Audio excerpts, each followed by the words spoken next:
Go.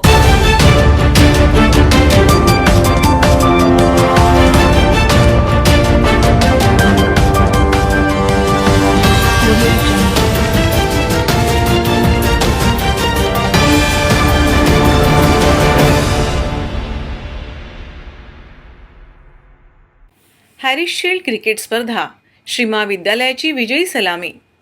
Shivaji park येथे आज 1 November रोजी 16 वर्षाखालील हॅरिस शील्ड क्रिकेट स्पर्धेत श्री महाविद्यालय ठाणे विरुद्ध डॉन बॉस्को स्कूल माटुंगा यांच्यात झालेल्या सामन्यात श्री महाविद्यालय संघाने हा सामना तब्बल 91 धावांनी जिंकला.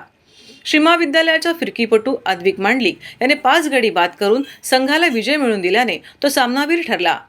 डॉन बॉस्को शाळेने नाणेफेक जिंकून प्रथम क्षेत्ररक्षणाचा निर्णय घेतला. श्री महाविद्यालयाने प्रथम फलंदाजी करताना 41 षटकात सर्व बाद 151 धावा केल्या.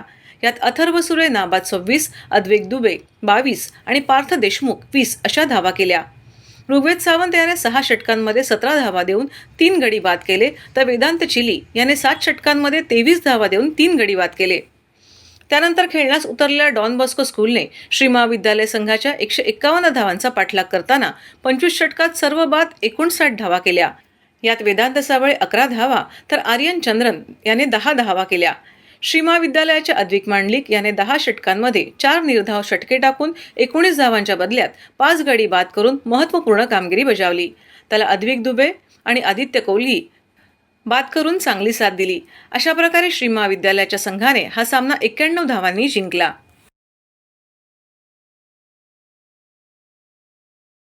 सर्व नागरिकांना आवाहन करण्यात येत आहे की सध्या डासांमार्फत पसरणाऱ्या डेंग्यू या आजाराचा प्रसार रोखण्यासाठी प्रत्येकाने पुढील प्रमाणे कार्यवाही करावी. डेंग्यू आजार एडिस इजिप्ती हा डास चावल्याने होतो. या डासांची पैदास साचलेल्या किंवा साचवलेल्या स्वच्छ पाण्यामध्ये होते. 8 दिवसांपेक्षा जास्त दिवस पाणी उघडे व साचून राहिल्यास त्यात डास अंडी घालतात.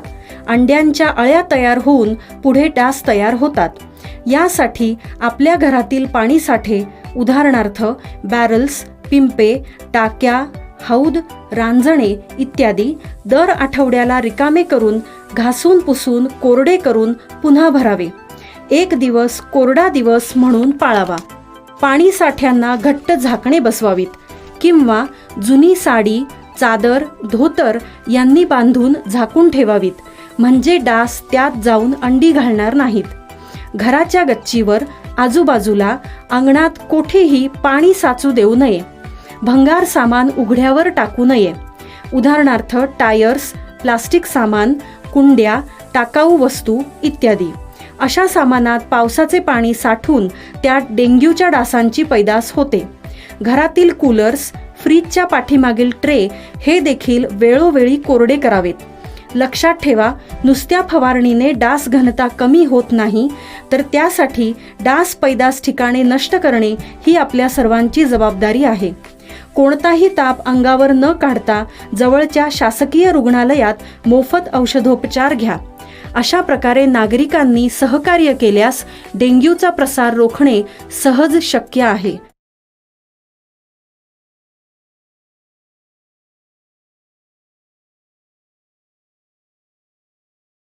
सर्व धर्मीय तरुणांनी एकत्र येत मराठा आंदोलनाला दिला पाठिंबा. संपूर्ण महाराष्ट्रात मराठा आरक्षणाचा मुद्दा चांगलाच पेटलाय. मनोज जरांगे पाटील गेल्या 9 दिवसापासून उपोषणाला बसलेत. मात्र सरकार प्रशासन कोणत्याही प्रकारे लक्ष देत नसल्याचं चित्र पाहायला मिळतंय. काल सर्वपक्षीय बैठक पार पडली आहे, मात्र या बैठकीत देखील काही तोडगा निघाला नाही. मनोज जरांगे पाटील आपल्या उपोषणावर ठाम असून हे उपोषण सुरू राहणार असल्याचे त्यांनी सांगितले. मात्र त्यांच्या समर्थनार्थ ठाण्यामध्ये गेल्या 5 दिवसापासून साखळी उपोषण सुरू आहे. धीरेंद्र गजानन शिंदे व शिवाजी आदिनाथ मोरे या 2 बांधवांनी आमरण उपोषण सुरू केलंय. या संदर्भात काल सर्व धर्मीय तरुणांनी सागर लबडे यांच्या नेतृत्वाखाली पाठिंबा दर्शविला. या प्रसंगी जोरदार घोषणाबाजी करीत पाठिंबा दर्शवण्यात आला. यावेळी माजी नगरसेवक मनोज शिंदे व असंख्य तरुण उपस्थित होते. तुमचं आमचं नातं काय? आरक्षण आमच्या हक्काचं. मनोज जरांगे पाटील साहेब तुम संघर्ष करो. संपूर्ण जगाचं लक्ष लागलेलं आहे. मनोज जरांगे पाटील हे गेले अनेक वर्ष मराठा आरक्षणासाठी लढत आहे. आणि ज्यावेळेला खऱ्या अर्थाने आम्ही 30 दिवसात देऊ, 40 दिवसात देऊ, आम्ही सरकारमध्ये आल्यावर देऊ, अशा प्रकारचं वक्तव्य करून जो लोभ मराठा जनतेला देण्याचा प्रयत्न केला आणि त्याच्यानंतर सरकारवर आल्यानंतर देखील आजपर्यंत त्याचा निर्णय घेतला नाही आणि त्याला वेगळी वळणं जेव्हा घेतात हे मराठ्यांच्या लक्षात आलं. मी स्वतः मराठा आहे, त्याच्यामुळे या समाजाला आमच्या लक्षात जेव्हा आलं त्यावेळेला मनोज जरांगे पाटील साहेबांनी जो निर्णय घेतला की मी उपोषणाला बसतोय, मला हा निर्णय पाहिजे. तुम्ही आता गेले अनेक वर्ष महाराष्ट्र बेळगाव सारखं ते घोंगडं हे करायचा प्रयत्न करू नका, याचा निर्णय घ्या. कारण तुम्ही आम्हाला शब्द दिला होता, आम्ही सरकारमध्ये आल्यावर लगेच याचा निर्णय घेऊ. त्याच्यामुळे त्याच्यानंतर देखील ज्या वेळेला त्यांच्या लक्षात आलं मनोज जरांगे पाटलांची तब्येत फार खालावलेली आहे, त्यांनी खोटा नाटा 30 दिवसाचा अवधी वाहून घेतला. हे त्याहीपेक्षा दुर्दैव आहे. म्हणजे एखाद्याचं आंदोलन मोडणं, खोटं बोलून मोडणं हे न शोभणारं हे चिन्ह आहे या सरकारचं. त्याचा आम्ही निषेध करतो. आणि सर्व पक्ष पार पडले पण त्यामध्ये काहीच तोडगा निघाला नाही आहे. त्याप्रमाणे निकाल पाहतो त्याप्रमाणे काही सुद्धा झालं नाही आहे. तर आता जरांगे पाटील साहेब जे आम्हाला पुढचं काय करायचं सांगतील त्याप्रमाणे आम्ही पुढचं करू. आम्ही शेकडोच्या संख्येने तरुण, तर फक्त मराठा समाजाचे तरुण नाहीत, इथं मुस्लिम समुदाय, दलित समुदाय, बहुजन समुदाय या सर्वांनी आपल्याला पाठिंबा दिलेला आहे. मी सर्वप्रथम त्यांचं धन्यवाद मानतो जे सर्व इथं आलेले आहेत आम्हाला समर्थन करायला. मनोज जरांगे पाटलांनी जो सुरू केलेला आमचा लढा आहे, आम्हाला एक इमानदार न मॅनेज होणारा नेता हवा होता, तो आम्हाला मिळालेला आहे आणि त्या नेत्याच्या नेतृत्वाखाली आम्ही हे मराठा आरक्षणाचं काम करत राहणार. आज पूरे महाराष्ट्र राज्य में मराठा आरक्षण को लेकर हमारे मराठी भाई रास्ते पे उतर रहे, उपोषण कर रहे. केंद्र सरकार और राज्य सरकार को जल्द से जल्द निर्णय लेके इन्हें न्याय देना चाहिए. और आज हमारा समाज, मुस्लिम समाज भी मराठा समाज के साथ में कंधे से कंधे मिला के खड़ा रहेगा. और जल्द से जल्द मैं सरकार से विनती करता हूँ कि महाराष्ट्र में वातावरण खराब ना हो, जल्द से जल्द निर्णय ले और न्याय दिया जाए.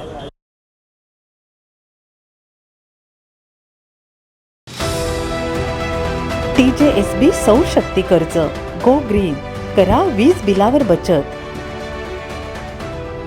आकर्षक व्याजदर, 84 महिने परतफेड कालावधी, 80% लोन, व्यावसायिक आणि उद्योजकांकरता सुद्धा.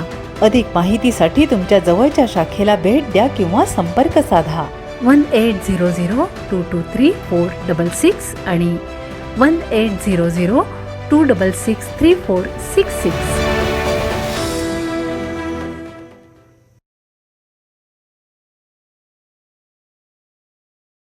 दिव्यांग कला केंद्रातील मुलांनी रंगविल्या पणत्या. दिवाळीच्या पार्श्वभूमीवर दिव्यांग कला केंद्रातील मुलांनी आकर्षक रंगसंगती वापरून पणत्यांची रंगरंगोटी केली आहे.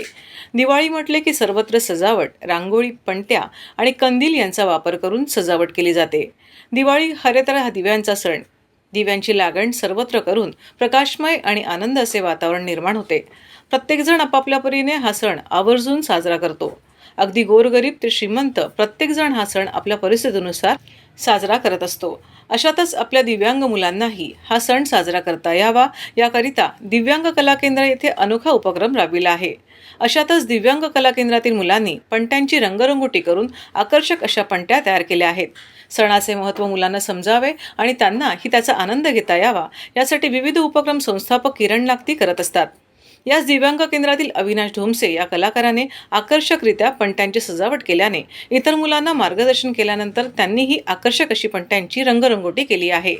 अभिनय कट्ट्याचे संचालक किरण लागती यांनीही येथे मुलांना मार्गदर्शन केले. मुलांच्या मनातील प्रेम, निरागसता, आपुलकी, चिकित्सक वृत्ती आणि आनंद या भावना पणत्यांची रंगरंगोटी करताना त्यामध्ये उतरल्याने पणत्यांची शोभा आणखीनच वाढली आहे. नागरिकांनी या पणत्यांची खरेदी करून दिव्यांग मुलांचा सण साजरा करण्यासाठी हातभार लावावा, तसेच त्यांच्या घरी ही दिवाळी साजरी व्हावी यासाठी दिव्यांग कला केंद्राचे प्रमुख किरण नागती व संध्या किरण नागती यांनी नागरिकांना या पणत्या खरेदी करण्याचे आवाहन केले आहे. जवळजवळ 600हून अधिक पणत्या या मुलांनी तयार केल्या आहेत. दिव्यांग कला केंद्राच्या माध्यमातून विविध अंगीभूत असलेले कलागुण सादर करण्यासाठी आपण प्रयत्नशील असतो आणि गेली 8 ते 9 वर्ष तुम्ही बघितलं दिव्यांग कला केंद्राच्या माध्यमातून नृत्य असेल, अभिनय असेल, वेगवेगळ्या गोष्टी ते करत असतात. स्पोर्ट्समध्ये असतील, स्विमिंगमध्ये असतील पण पहिल्याच वर्षी असा एक प्रयत्न स्वामी समर्थांच्या आशीर्वादाने आपण केला आहे की दिवाळी स्पेशल आपल्याला करायची प्रत्येकाची, आणि म्हणून स्पेशल मुलांना या घेऊन आपण पणत्या रंगवण्याचा विचार केला. आमचा अविनाश मुंगसे नावाचा एक आमचा चित्रकार आहे दिव्यांग कला केंद्रातला, त्याच्याकडे खरं तर एक 4 ते 5 पणत्या मी आणून दिल्या होत्या आणि त्याला सांगितलं अशा पद्धतीने रंगव. ज्या पद्धतीनं त्यांनी पणत्या रंगवल्या, म्हणजे मी मार्केटमधल्या जेव्हा बघतो पणत्या तर म्हणजे असं ओळखताच येत नव्हत्या की याने रंगवलेल्या आहेत किंवा बाजारातनं थेट विकत आणलेल्या आहेत. आणि मग कुठेतरी ते क्लिक झालं आणि मग सगळ्याच मुलांना आम्ही तो प्रयत्न केला. बघता बघता 90% मुलं हुबेहूब पणत्या रंगवायला लागली आणि त्या प्रत्येक मुलानं रंगवलेला मला असं वाटतं त्यातला फक्त तो रंग नसून त्यांची निरागसता, त्यांचा आनंद, त्यांचं समाधान, ते सगळंच त्या रंगामध्ये, त्या पणतीमध्ये एकवटलं. पणत्या पण खूप सुंदर रंगवत आहेत. त्यांच्यातला हा एक गुण आपल्याला दिसून येतोय की हे काम सुद्धा, ते काम नाही म्हणता येणार आपल्याला, ही कला आहे. ती कला सुद्धा त्यांच्या अंगी आहे आणि ते खूप सुंदर अगदी मनापासून पणत्या रंगवत आहेत. पणत्या रंगणार कलरचे चित्र शिशवारीचे आवत कलर चांगलं पणते हिरवा गुलाब छान. 10 दिवसापासून आम्ही या पणत्या करतोय. आनंद वाटतोय, छान वाटतंय. तुम्ही घ्या पणत्या.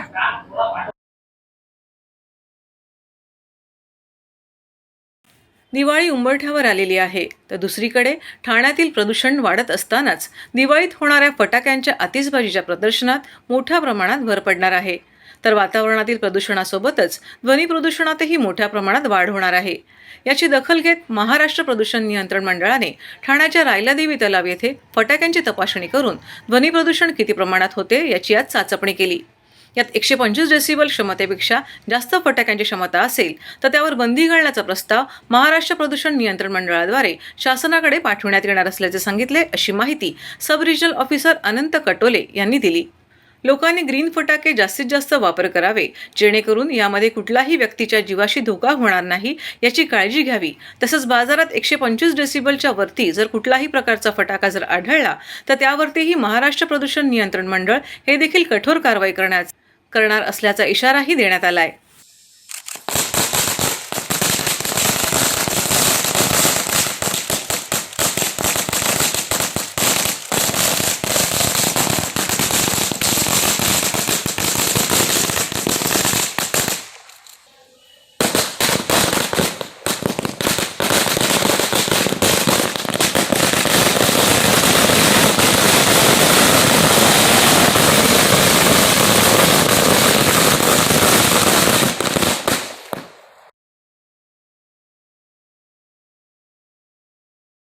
फराळ विक्रीतून मिळतो 200 महिलांना रोजगार. आमदार संजय केळकर यांच्या मार्गदर्शनाखाली 60 ठिकाणी केंद्रे. आंबा महोत्सवातून आंबा उत्पादकांना मदतीचा हात देणाऱ्या आमदार संजय केळकर यांच्या मार्गदर्शनाखाली शहरात 60 ठिकाणी दिवाळी फराळ विक्री केंद्रे सुरू करण्यात आले आहेत. या उपक्रमातून सुमारे 200 महिलांना रोजगार मिळतो. दरवर्षीप्रमाणे यंदाही ठाण्यात 60 ठिकाणी दिवाळी फराळ विक्री केंद्रे सुरू करण्यात आली आहेत. आज नौपाडा येथे सकाळी 11 वाजता आमदार केळकर यांच्या हस्ते केंद्राचे उद्घाटन करण्यात आले. त्याचबरोबर कोलशेत, माजिवडे, ब्रह्मांड, हावरे सिटी आणि राबोडी येथे केंद्रे सुरू करण्यात येणार आहेत. गेल्या वर्षी या उपक्रमाला उत्तम प्रतिसाद मिळाला होता. 1,500 किलो फराळ विक्री करण्यात आला होता. तर सुमारे 12 लाखांची उलाढाल 10 ते 12 दिवसात झाली होती. यातून प्रत्येक महिलेस 15 ते 20 हजाराचे उत्पन्न मिळाले होते, अशी माहिती महिला विकास परिवाराचे पंढरीनाथ पवार यांनी दिली. घरपोच फराळासाठी 8082 377 711 आणि 9152 511 171 या क्रमांकावर संपर्क साधण्याचे आवाहनही त्यांनी केले आहे. आमदार संजय केळकर यांच्या मार्गदर्शनाखाली महिला विकास परिवार ही संस्था महिलांना रोजगार मिळवून देण्यासाठी प्रयत्न करत असते. अनेक महिला बचत गट या संस्थेशी निगडित असून परिवाराच्या माध्यमातून महिला सक्षमीकरणकरिता अनेक रोजगाराभिमुख उपक्रम राबविले जातात. आज या उपक्रमाचे उद्घाटन करताना आमदार संजय केळकर, आमदार निरंजन डावखरे, माजी उपमहापौर सुभाष काळे, परिवहन समिती सदस्य विकास पाटील, पंढरीनाथ पवार, राजेश जाधव, महेश विनेरकर तसेच महिला विकास परिवार संस्थेचे सर्व पदाधिकारी, कार्यकर्ते, महिला मोठ्या संख्येने उपस्थित होते.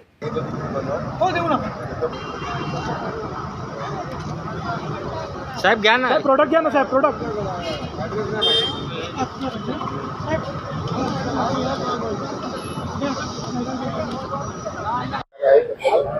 आज या ठिकाणी दिवाळी फराळाचं उद्घाटन झालंय आणि महिला विकास परिवार ही जी आमची संस्था आहे, या संस्थेच्या माध्यमातून शहरभर जवळजवळ 6 ठिकाणी अशा प्रकारचं विक्रीचे स्टॉल उभे केले जात आहेत आणि पुढचे 12 दिवस दिवाळीपर्यंत विविध स्वादिष्ट पदार्थांची, महिला बचत गटाने बनवलेल्या पदार्थांची, दिवाळीचे जे निरनिराळे पदार्थ आहेत, जे रुचकर आहेत, त्याची विक्री होणार आहे, ज्याच्यातून महिलांना सक्षमीकरणाचा एक आपण त्यांना हा उपक्रम आहे, त्यांना संधी पण देतोय आणि सक्षमीकरणाच्या दृष्टीने बचत गटांना पाठबळ देण्याच्या दृष्टीने हा आपला उपक्रम दरवर्षी आहे.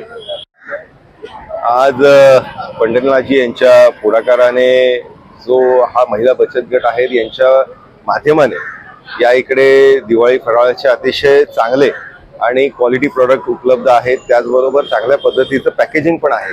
माझी आपल्या माध्यमाने समस्त ठाणेकरांना विनंती आहे की आपण जास्तीत जास्त संख्येने या इकडे येऊन या प्रोडक्टचा लाभ घ्यावा. आज आपण बघतो की ठाण्यामध्ये 9 to 6 जॉब करणाऱ्यांची संख्या जास्त आहे आणि त्याच्यामध्ये अशा ज्या प्रोडक्ट्स आहेत, या प्रोडक्ट्समुळे त्या घरात दिवाळीच्या सणाच्या निमित्ताने चांगले प्रोडक्ट्स घरी उपलब्ध होतील. नमस्कार, मी वैष्णवी पंढरीनाथ पवार. आपल्या सर्वांचे लाडके आमदार माननीय श्री संजय केळकर साहेब यांच्या पुढाकाराने व मार्गदर्शनाखाली दरवर्षीप्रमाणे यंदाही आपण महिला विकास परिवार गृह उद्योगाच्या वतीने घरगुती सुगरण महिलांनी बनवलेला रुचकर व स्वादिष्ट फराळ ठाणेकरांच्या सेवेत आणलेला आहे. आपण ठाण्यामध्ये 7 ते 8 स्टॉल आपण दरवर्षी राबवतो. आमदार साहेबांचा आपल्याला मोठ्या प्रमाणात आर्थिक पाठिंबा होतो. केळकर साहेबांनी ठाणे शहराला आव्हान केलेलंच आहे. आम्ही पण आमच्या ग्रुपच्या वतीने आव्हान करतो की तुम्ही नक्कीच स्टॉलला एकदा भेट द्या आणि फराळाचा आस्वाद घ्या. धन्यवाद.